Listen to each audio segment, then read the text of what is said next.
Hello বন্ধুরা, কেমন আছো সবাই? তো গুড মর্নিং সবাইকে। তো একদম সকাল থেকে চলে এসেছি তোমাদের সাথে। তো এখন দেখুন কটা বাজছে, এখন বাজতে যাচ্ছে 6:15। তো আজকে একদম সকাল থেকে শুরু করলাম, কারণ আজকে সকাল থেকে উঠতেই হতো, কারণ আজকে তো ছেলে টিফিন বানাতে হবে, তো স্কুল শুরু। এবার শুরু হয়ে গেল প্রত্যেক দিন সকাল 5:30টায় উঠতে তো হবেই। দেখুন দুধ গরম করেছি আর টিফিনের জন্য বানাচ্ছি পাস্তা। এবার চলে এলাম একদম সকালকার পাট চুকিয়ে স্নান করে খাওয়া দাওয়া করে তারপর ভাত তো বসিয়েছি আর সবজিও হয়ে গেছে। তো ভাবলাম তোমাদের সাথে কিছু গল্প করি, কারণ রান্নাঘরে তো এবার গ্রীষ্ম মানে তো এবারে গরম, আর রান্নাঘরে তো মানে এত গরম, রান্না করতে করতে মানে অনেক গরম করে গেল। ভাবলাম ফ্যানের হাওয়ায় বসি একটু আর তোমাদের সাথে কিছু কথা বলি। তো আমার রান্না মোটামুটি কিছুটা কমপ্লিট হয়েছে, বলবো না যে পুরোটাই হয়েছে, কারণ আমি তোমাকে দেখাবো এবার কী রান্নাটা করছি। তো আমার সবজি বলতে কী কী বানিয়েছি সেটা বলছি, তারপর তো যেটা বানাবো তো সেটাই তোমাদেরকে দেখাবো। তো এখন গ্রীষ্ম পড়ে গেছে, গরমও পড়ে গেছে, তো কিছুক্ষণের জন্য একটু রেস্ট করতে এলাম। আর চলুন দেখবেন রান্নাঘরে এবার যাওয়া যাক, আমি কি রান্না করব এবার তোমাদের সাথে সেটা দেখাবো। দেখুন আমি সব সবজিগুলো কেটে রেখেছিলাম, তো দিয়ে দিচ্ছি কুমড়ো, লঙ্কা, আদা, আলু সবগুলোকে ভাজছি। এটা কি বানাবো জানেন? কারণ এটা বানাচ্ছি ডালিয়ার খিচুড়ি বানাবো। আমাদের জন্য ভাত আর সবজি করে নিয়েছি, আর এটা খাবে আমার শাশুড়ি মা এবং মাসুর শাশুড়ি মা। ওনারা আজকে ভাত খাবেন না, তাই ওনাদের জন্য এটা। আর দিয়ে দিলাম টমেটোটা। সব কিছু একবারে আমি ভেজে মানে মশলা সব কিছু কষে তারপর আমি কিন্তু ডালিয়াটাকে দিয়ে দেবো। আর আমাদের জন্য বানিয়েছি ভাত, পোস্ত। দেখুন এটা ডালিয়াটা এরপর ধুয়ে পারে দিয়ে দেবো। কুমড়োর সবজি, আর একটা জিনিস এখনও বানাতে বাকি আছে, সেটাও তোমাদেরকে দেখাবো। তো দেখুন এটাকে আমি যখনই ডালিয়ার খিচুড়ি বানাই না, আমি এরকমভাবেই বানাই। দেখবেন এরকমভাবে করে দেখবেন, মানে খিচুড়িটা খুবই টেস্ট লাগবে।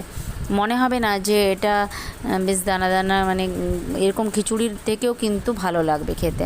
আর আমি তো মঙ্গলবারের উপোস করি বা যে কোনো উপবাস করি না কেন, আমি এমনিতেই রুটিটা খেতে পারি না, মানে গরমের দিনে, বিশেষ করে তো গরমের দিনে তখন আমি কিন্তু ডালিয়ার খিচুড়িটা খাই, কারণ সারাদিন তো রুটি খাওয়া যায় না, তাই কিন্তু আমি ডালিয়ার খিচুড়িটা খাই। আর আমার শাশুড়ি মা, মাসির শাশুড়ি মা পূর্ণিমা অমাবস্যায় তো ভাত খায় না, আর তখন কিন্তু ওদের জন্যও কিন্তু এটাই বানিয়ে দিই।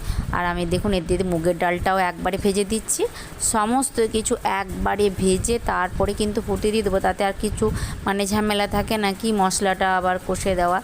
এরকম করে খিচুড়িটা করলে সত্যি খুবই টেস্ট লাগবে, মানে আপনারা করে দেখবেন এবং খেয়েও দেখবেন। আর যদি তোমাদের ভালো লাগে তাহলে আমাকে কমেন্ট করে জানাবেন যে হ্যাঁ ভালো লেগেছে কি খারাপ লেগেছে। জানি না, আমার ভালো লাগে এবং আমাদের ভালো লাগে, তো তোমাদের কেমন লাগবে জানি না, তোমরা করে দেখবে। তো দেখুন আমি কিন্তু এতে একটু ভাজা মশলা দিলাম, অন্য কোনো মশলা কিন্তু ইউজ করলাম না, কারণ এটা তো মানে নিরামিষ, তো উপবাসের জন্য। আর বাইরের মশলা তো আমি ইউজই করি না, কারণ বাইরের মশলাতে অনেক কিছু হয়তো দেওয়া মানে থাকতে পারে, তাই এটা কিন্তু আমি বাড়িতে বানিয়েছি। জিরে, ধনে, গোলমরিচটাকে ভেজে গুঁড়ে নিয়েছি। আর আমি ডালিয়াটাকে ভালো করে কিন্তু ধুয়ে দিয়েছি, কারণ ডালিয়াটা না ধুলে দিলে বেশ কুটো কুটো থাকে, আর মানে সাদা যেটা আছে সেটা থাকে না। তো আমি কিন্তু যতবারই আমি এরকম করি রান্না, এরকমভাবেই আমি করি, কিন্তু টেস্ট খেতে কিন্তু খুবই ভালো লাগে।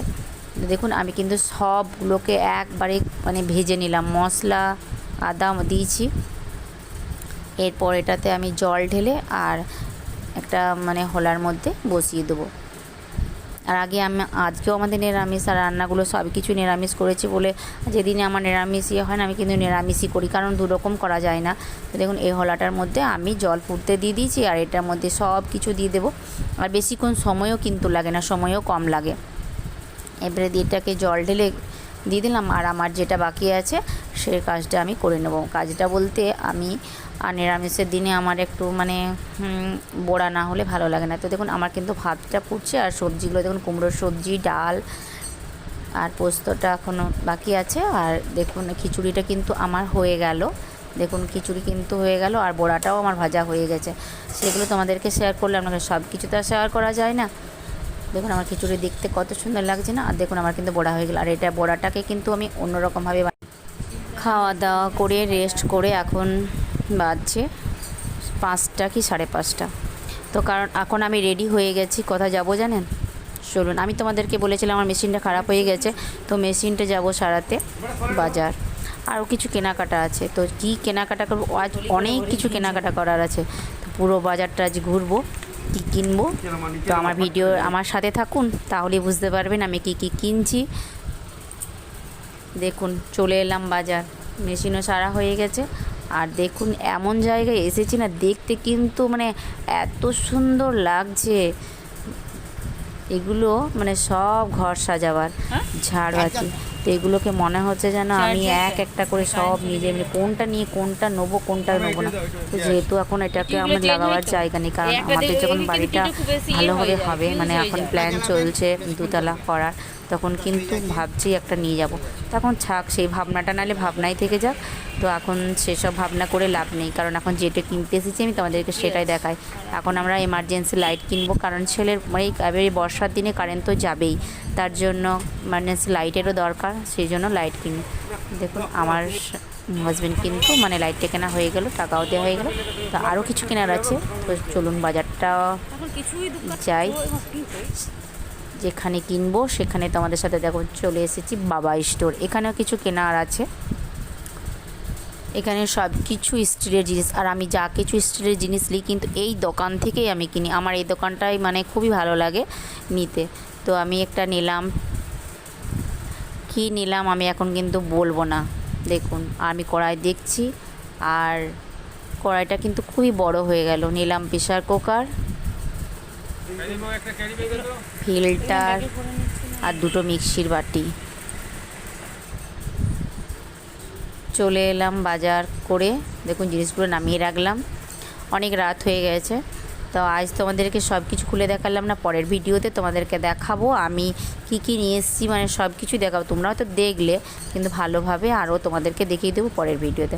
তো যদি আমার ভিডিও তোমাদের ভালো লেগে থাকে তাহলে নিশ্চয়ই তোমরা পরের ভিডিওটা দেখবে, এটুকু কিন্তু তোমাদের কাছে আমি আশা করতে পারি। তো প্রত্যেকদিন নিশ্চয়ই একই কথা বলবো না। তো আজকের এই পর্যন্ত থাক, কালকে আবার নতুন নতুন ভিডিও নিয়ে তোমাদের সাথে হাজির হবো। গুড নাইট বন্ধুরা, ভালো